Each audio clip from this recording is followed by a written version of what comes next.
Welcome to G3, Gaming, Gadgets, and Guests, a monthly podcast from 702 Communications. I'm your host, Brian Cromit.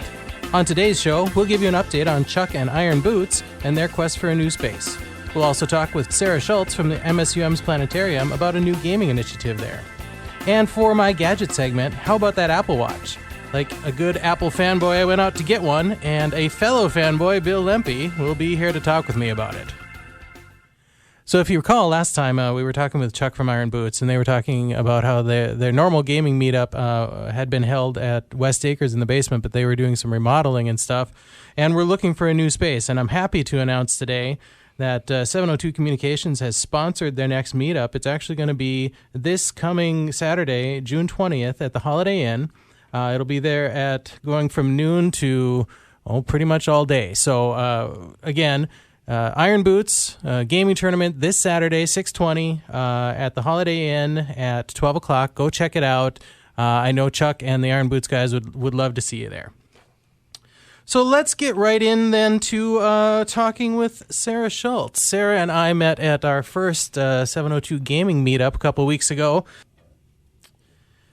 And we instantly connected, talking about some gaming opportunities that there might be at the MSUM Planetarium. So thanks for joining me here today, Sarah. My pleasure. Nice to see you again. Nice to see you. So talk to me a little bit about what you were interested in about coming to my gaming meetup. So it's kind of a strange story, but I recently took over the directorship of the planetarium at MSUM, and I've been looking at different opportunities for doing different things in the planetarium, trying to change things up a little bit. And I had gone to a conference in Wisconsin for planetariums, and somebody had talked about this game called Artemis. And they said how, people are playing this and it would look really cool in the dome. And so I thought, wow, this is a great opportunity. I'd love to do this. And then I saw the posters around campus for the 702 meetup, and I thought, this is weird, but I think I should go to that. And so I found myself heading over, and I asked some students to come with me because that way I didn't feel quite so weird.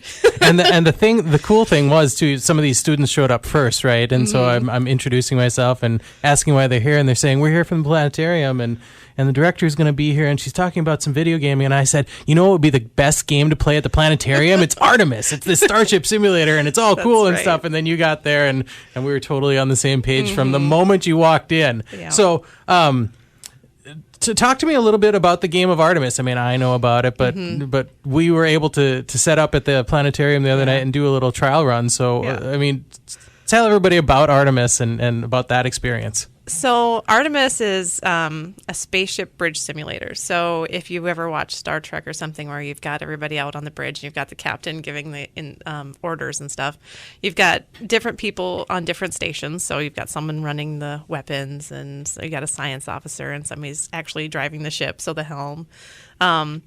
So the game itself supports 6 players, 5 of them on computers and 1 person acting as the captain. So they don't have a computer. They'll be the ones giving everybody else directions. And it's not as easy as it looks. No. I was the captain. I was the captain for the run through. And you do have to have a good captain. You do have to. But a captain needs a good crew too, right? So you need to be not afraid as the captain to be hollering orders, and then you have to be not afraid to be prompting people to be giving you information. Exactly. So it's all very important. Yes. Teamwork is very important. It's a very social game. And so you have to be able to work well with your team. And so we actually did a trial run in the planetarium where we ran the main screen up on the top on the dome, and then we had all the other screens that each of the individual players were seeing up around the perimeter of the dome. So you get to have more of an experience, and you get to have a lot of people. You could actually have people watching and just enjoying watching other people play the game. Absolutely, especially if you're not one of those people that's really ready to jump in and say, "Yep, I'm ready to run this starship," but you could have them come in, and you could have a whole audience of people at the planetarium just watching how everything works, getting a feel for it. And then, maybe when it's time to get somebody in there, they can say, more timidly raise their hand, yeah, I would maybe like to run comms. I'd like to blow some stuff up. Hey, Right. let me do weapons.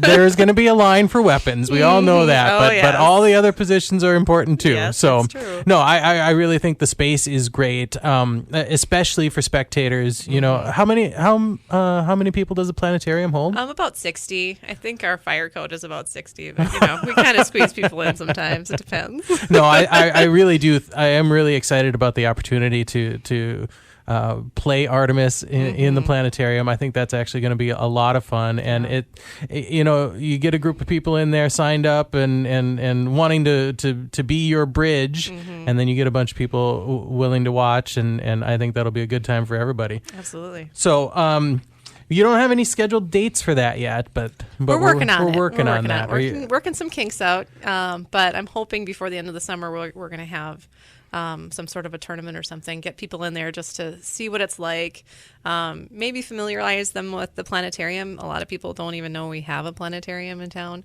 I will be honest, I knew there was a planetarium, but I probably hadn't been there for 30 years. Right. So, I mean, I understand that that's probably part of the problem is with the planetarium here in town is people experience it as a child and then, maybe say, oh, I saw it or whatever. Right. And they don't realize that there's a lot of different things going on. You guys do have a lot of content and it's not just one show or it's not just, one, display or whatever. There's a lot more that it has to offer. And so I think this is a great initiative just to get people coming to the planetarium to get it back top of mind that this is, someplace that could be a cool place to go, right? Oh, yeah, definitely. So I think that's great. You're also going to come and be at our next gaming meetup. That's right. Yeah, you guys invited me back to come and present about Artemis. So, yeah, we'll be doing that. That'll be a lot of fun. That will be, that's coming up on June 30th at 6:30 at the Moorhead Center Mall. And we've got stuff in the works here. We're going to see if we can talk about it a little bit and maybe even play it a little bit. So if you're interested, if you're out there and you're listening and you're interested, it would be great to hear Sarah talk about Artemis, and it would maybe even be cool to get out and see a little bit of what that could look like. So we're looking forward to that. We're really looking forward to seeing what kind of partnership we can do, 702 and MSUM, to really make this fly. So I think this will be a lot of fun. So come check us out at the next gaming meetup, June 30th, 6:30 at the Moorhead Center Mall. Thanks, Sarah. Yeah, and I just wanted to mention that if anybody's looking for more information about the planetarium, we do have a website, so it's mnstate.edu/planetarium. We also have a Facebook page, which is probably the better place to go because I try to update content on there quite a bit. So our Facebook page is just /MSUM Planetarium, so you can check that out. Perfect. Everybody get there. Definitely. All right. Thanks, Sarah. Thank you. And we will be back with the gadget segment after this. Imagine a guy sitting in his darkened room. He's wearing a headset and microphone. His hands work feverishly in the darkness, lit only by the light of his computer screen. It's been hours since he's eaten, days since he's seen the light of day. He is a gamer. He's obsessed, and he requires a connection that is lightning fast and stable enough for him to fend off his attackers. Now, if we can keep this guy happy, think how happy we can make you and your business. 702 is IT. 702com.biz. And we're back. So for the gadget segment today, we're going to talk about the Apple Watch. And I hemmed and hawed about this a lot. I had the Apple Watch in my cart 7 times, and I was trying to justify it to myself, and finally I decided I don't need to justify it to myself. I'm gonna just buy it. I'm gonna see it. I'm gonna take it. I'm gonna go use it. And my wife instantly ridiculed me for ordering an Apple Watch, but I've got it now, and I've had it for a couple weeks, and I do find that I'm using it. It's definitely a convenience. It's not really a necessity. But I've got a fellow Apple Watch user here. Bill Lempe from H2M is here, and we're going to talk just a little bit about our Apple Watches. They look very similar, Bill. I didn't have any approval for buying it because I got up at 2 a.m. My wife was sound asleep. Ask forgiveness, not permission. That's kind of been my motto too. But yeah, I had the same kind of moments you had too, of like, hey, this isn't $100. No, I mean, this isn't like this isn't like you're buying a Pebble or an Android, Wear watch of some sort. And My justification for it was that it's like I've had a Fitbit and a bunch of other gadgets, and I used to wear a watch, but I broke it and I never replaced it. But I just added up all the little things, the peripheral things I would have, and they kind of came close to the price of a sport. Yeah. So I didn't feel too bad about it. Yeah, and see, I am a watch wearer, and I love having a watch, and so what I really wanted was the watch, right, with the silver Milanese loop, and because that's kind of the kind of look of a watch that I'm looking for, and $700 though, man, $700 for a watch, if you get the steal, and then I'm thinking to myself, $700 is a lot, but if I could have it forever, and if it was one of those timepieces I could hand down, and then I thought to myself, technology doesn't last that long. If I get 3 years out of this thing, I'm probably going to be lucky, right? 3 years, like 12 months. Oh no, man, I'm going with 3 years. My wife's going to hear this. 3 years. 3 years is what I'm sticking with. So I went with the sport edition too. I spent the $350. I got the little bit smaller one than you. Yeah, you got the 38 and I got the 42. Yeah, you got the 42. I decided I probably didn't need the screen real estate. I literally printed off the perfect size thing and held a piece of paper on my wrist. I felt like such a dork, but it was that moment of like, well, if I'm gonna order this and spend that much money, I want it's got to be right. I want to get it right. As if I could return it. I know, but that never happens. I guess with I Apple just devices. went with the go big or go home, and it really is not. The 42, I would not say is that bad. I mean, I put it on my wife's wrist, and she was comfortable with the size of it as well. It's not like these giant watches you see some guys wearing where you're like, that thing's the size of a pie plate, man. Agreed, and that's really what I was worried about too, but I wanted the smaller one because I don't know how it is, but I hit my watch on everything. I catch my watch on doorways. I don't know if I'm just not coordinated or what the deal is, but I figure the bigger piece of equipment on my wrist, the better chance I have of ruining it in a week. Did you buy the Apple Care for it? No, I don't buy Apple See, Care. I did that one because I thought the same things. I'm a klutzy that I've walked into a doorway and stubbed my toe I don't know how many times in the last 2 months alone, and I thought, well, geez. But I was amazed at how much I liked it like you did at just the timepiece factor, because I hadn't worn a watch for almost 4 or 5 years, and now I'm like, oh, hello, old friend. It seems so dumb. Everyone's like, oh, pull your phone out of your pocket, but no, it's completely different. You can kind of check your watch a little more subtly about things like that, or it's just faster. Or, I mean, here we are in Fargo, North Dakota. It's cold. Yep. At some point of the year, that thing's buried in a parka or your purse or whatever, your European man bag or whatever you keep your large phone in. And it's, I don't know, I think it's great. I don't expect it to be everything. So I've been using it primarily. I really like the text functionality on it. Honestly, it's got this smart text ability that you get a text and you can reply, and it's got a bunch of canned responses, right? Because I mean, honestly, most of the time you're texting somebody, it's to ask them if they're going to do something or they're going to meet you somewhere, and so you've got answers: yes, no, absolutely, can't talk now. I mean, so you've got these canned responses, which is probably 90% of the text messages that you send, right? And they have a lot of contextual awareness too. Yes. So that's the nice thing. So if somebody says, "Do you want to do this?" Like one of the first answers is in the kind of canned responses is yes, no. Yeah. And the other thing that I thought was really cool, the very first day I was wearing it, somebody texted me and said, "Was the meeting tonight at 6 or 6:30?" And so it parses the text, and you can select 6 or 6:30, and it's just a quick tap on your wrist and it's gone. Yep. So there again, something like that, absolutely, it's a convenience and not necessary, but just not having to dig your phone out of your pocket and just click yes. I mean, and I also always have to tell people, it's like, it's not like Apple's the only person who has this kind of intelligence. I mean, there's I would say that I would apply some of those same things to any wearable, but I happen to enjoy the Apple ecosystem, and so that's my bag, but the same thing goes for a Pebble or any kind of wearable, I think. But yeah, I love the canned responses that are like quick and just off the cuff, and you can do it, tap, go, and you're done. And you can add to those too. You can add some of your own if there's something you reply with quite often. You can add it to the thing, whatever it is, like stop bugging me or like mom, lay off, whatever the problem is. But I do like it. I mean, and I also toned down how much of some people put it on, I know, and I saw some reports of like, my watch is constantly like blowing up. It's just I'm getting so many things. Well, it's like, if you get a million things on your phone and you don't want a million things on your watch, you can granularly go down and say, show me only the things I want to see on my wrist, and the rest can stay in your pocket, which is fun. and I did that too. I shut off some of my Twitter alerts and stuff like that. That can get overwhelming. That actually it motivated me to go in and kill some of the Twitter alerts that I'd been getting that I hadn't really cared about for a long time. So it did help me with that. Have you gone full out like 60s spy show and made a call on it yet?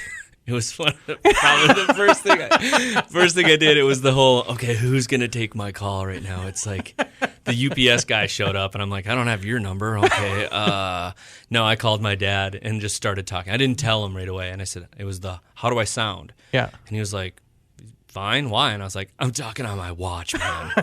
I am full blown spy gadget thing. And then I realized how stupid I looked, and then I was really glad that I was sitting parked alone in my car. No, it's true. It's true. And you are a little bit self-conscious when you're sitting there at the table or whatever, and you're talking.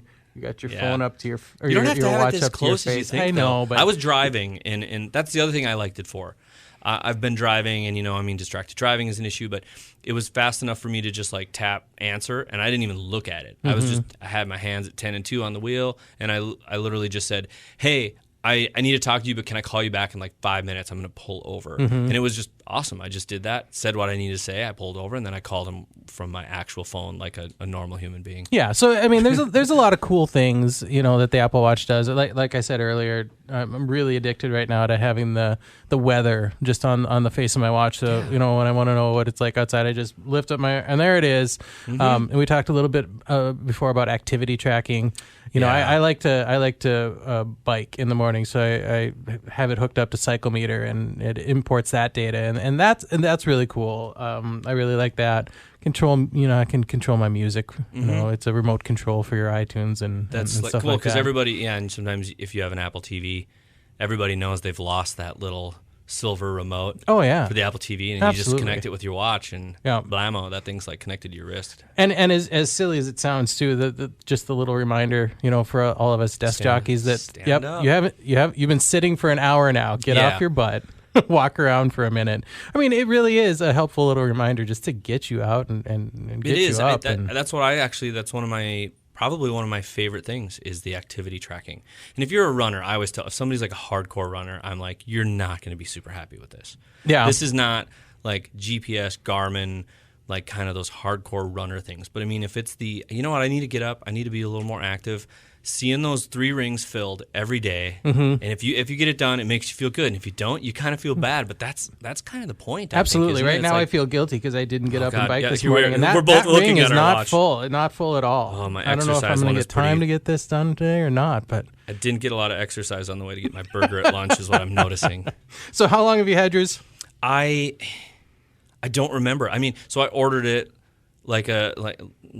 Just a little aggressive. I got up set an alarm, got up at 2 a.m, and I had my order in like at 2:06, and it went the pre-orders went so fast. But I got mine actually a week earlier than I was supposed to. So I want to say I got it on like April, like mid-April, like the 15th or the 14th or something like that. And so here's the big question then: having had it that time, would you click buy again? Oh, absolutely. Yeah, I would. And even my wife, who would say like yours, was like, "You're an idiot."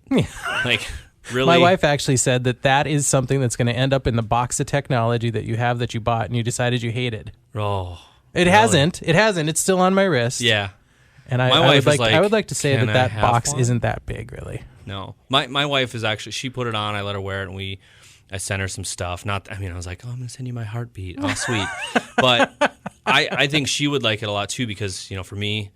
I want her to have it because you know how many times I call her and she's like, oh, I didn't see that. It was in my purse. I'm like, I just want to just tether this thing and then it'll be a lot easier to get a hold of people sometimes, I think. And so it's not going to change the world yet. Yep. I mean, not a necessity. The iPhone didn't even shoot video when it came out in 2007. Who would? And now look at what you can do with it. You can shoot 1080p video on an iPhone. So Watch Kit, right? Yeah. That's the new thing that they just announced at WWDC last week. So it'll be cool. I mean, it is cool. It's not a necessity, but if you got $350 or $10,000 laying around, if you want to get that rose gold, if you want to get that gold one, you could definitely go ahead and that's down. An idiot buy. Well, if you've got the money, if that's what you spend on gas in a month on your private jet, that's your prerogative. But otherwise, I think we both agree that it's worth having, worth checking out if you got a little bit of money to throw around. I would tell at somebody it. Find someone who has one and like have them show it to you, because that's the number one seller. I think when people see what it does, Yep. they're like, oh, that's interesting, and right away it'll be like nope, or it's either totally nope or yep, like right away it seems like when people see it. So all right. Well, thanks for your input here. Yeah, thanks Bill. for having me on. I think we're agreed on the Apple Watch. So far, we're still in the plus column. So far, we're still in the plus column. Yeah. All right. All right, thank you.